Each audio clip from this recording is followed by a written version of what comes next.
भारत की राजनीति में कभी कभी ऐसे पल आते हैं जब प्रोटोकॉल और राजनीति आमने सामने खड़ी दिखाई देती है। इस बार मामला जुड़ा है देश की राष्ट्रपति द्रौपदी मुर्मू के पश्चिम बंगाल दौरे से और उस पर भड़की सियासत से। सवाल यह है कि क्या यह सिर्फ एक प्रोटोकॉल का मामला था या फिर इसके पीछे चुनावी राजनीति का बड़ा खेल छिपा है। दरअसल जब राष्ट्रपति द्रौपदी मुर्मू पश्चिम बंगाल के दौरे पर पहुंची तो उम्मीद थी कि राज्य की मुख्यमंत्री ममता बनर्जी खुद एयरपोर्ट या कार्यक्रम स्थल पर जाकर उनका स्वागत करेंगी, लेकिन ऐसा नहीं हुआ। मुख्यमंत्री ममता बनर्जी राष्ट्रपति को रिसीव करने नहीं पहुंची। बस यहीं से शुरू हो गई राजनीति की नई जंग। राष्ट्रपति ने अपने संबोधन में कहा कि उन्होंने मुख्यमंत्री ममता बनर्जी को अपनी छोटी बहन की तरह माना है, लेकिन उनके स्वागत के लिए न आने से उन्हें हैरानी हुई। राष्ट्रपति के इस बयान के बाद मामला और ज्यादा गर्मा गया। इधर मुख्यमंत्री ममता बनर्जी भी खुलकर जवाब दिया। उन्होंने कहा कि अगर राष्ट्रपति साल में एक बार किसी कार्यक्रम के लिए आती हैं, वह उनका स्वागत जरूर करेंगी, लेकिन अगर दौरा चुनाव के दौरान हो रहा है तो उनके लिए ऐसा कार्यक्रमों में शामिल होना संभव नहीं है, क्योंकि उस समय वह जनता के अधिकारों के लिए काम कर रही है। ममता बनर्जी यही नहीं रुकी। उन्होंने आरोप लगाया कि भारतीय जनता पार्टी यानी कि बीजेपी इतने नीचे गिर गई है कि वो पश्चिम बंगाल को बदनाम करने के लिए राष्ट्रपति का इस्तेमाल कर रही है। मुख्यमंत्री ने कहा कि वो राष्ट्रपति का सम्मान करती है, लेकिन उन्हें चुनाव के समय राजनीति का हिस्सा नहीं बनना चाहिए। ममता बनर्जी ने कहा कि पश्चिम बंगाल सरकार ने राष्ट्रपति के किसी भी कार्यक्रम को रोकने की कोई कोशिश नहीं की, ना ही उस आयोजनों से उनका कोई सीधा संबंध था। उनका कहना था कि राष्ट्रपति को सिर्फ एक राजनीतिक दल की बात सुनकर पश्चिम बंगाल के बारे में टिप्पणी नहीं करनी चाहिए। मुख्यमंत्री ने यह भी कहा कि अगर राष्ट्रपति को देश की स्थिति देखनी है तो उन्हें पहले उन राज्यों की तरफ देखना भी चाहिए जहां बीजेपी की सरकार है। ममता बनर्जी ने उदाहरण देते हुए कहा कि जब मणिपुर में आदिवासियों पर अत्याचार हो रहे थे तब राष्ट्रपति की ओर से कोई सख्त प्रतिक्रिया देखने को नहीं मिली। उन्होंने सवाल उठाया कि मध्य प्रदेश, छत्तीसगढ़, राजस्थान और महाराष्ट्र जैसे राज्यों में आदिवासियों के साथ होने वाली घटनाओं पर भी राष्ट्रपति को बोलना चाहिए था। ममता बनर्जी का कहना था कि किसी एक राज्य को निशाना बनाकर टिप्पणी करना सही नहीं है। मुख्यमंत्री ने यह भी कहा कि पश्चिम बंगाल में आदिवासी समुदाय के लिए उनकी सरकार ने कई बड़े काम किए हैं।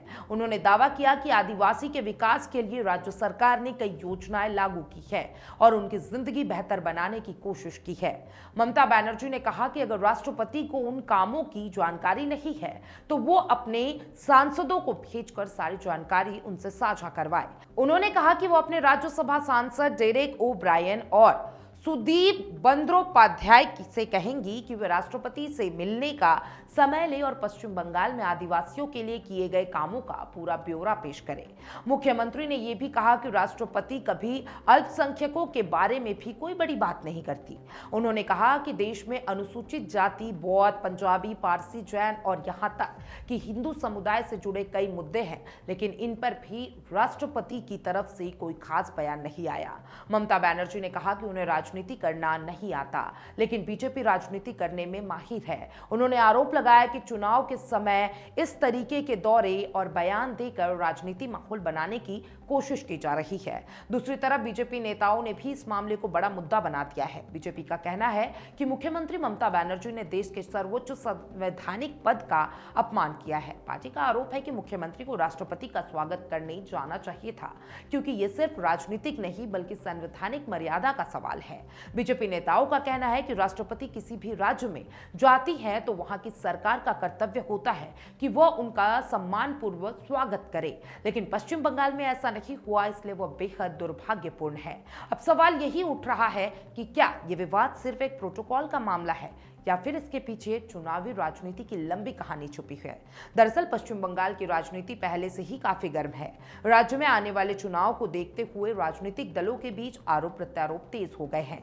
ऐसे में राष्ट्रपति के दौरे को लेकर शुरू हुआ विवाद अब बड़े राजनीतिक मुद्दे में बदलता जा रहा है। एक तरफ बीजेपी इसे संवैधानिक पद के अपमान का मामला बता रही है तो दूसरी तरफ ममता बनर्जी इसे चुनावी राजनीति और साजिश बता रही है। लेकिन इस पूरे विवाद के बीच एक बड़ा सवाल यह भी खड़ा हो रहा है, क्या देश के सर्वोच्च संवैधानिक पद को भी अब राजनीति के दायरे में खींचा जा रहा है और क्या चुनावी माहौल में हर घटना को राजनीतिक चश्मे से ही देखा जाएगा। फिलहाल इस मुद्दे ने देश की राजनीति में नई बहस छेड़ दी है। राष्ट्रपति का दौरा खत्म हो चुका है, लेकिन उससे उठी सियासत आंधी अभी भी थमने का नाम नहीं ले रही है।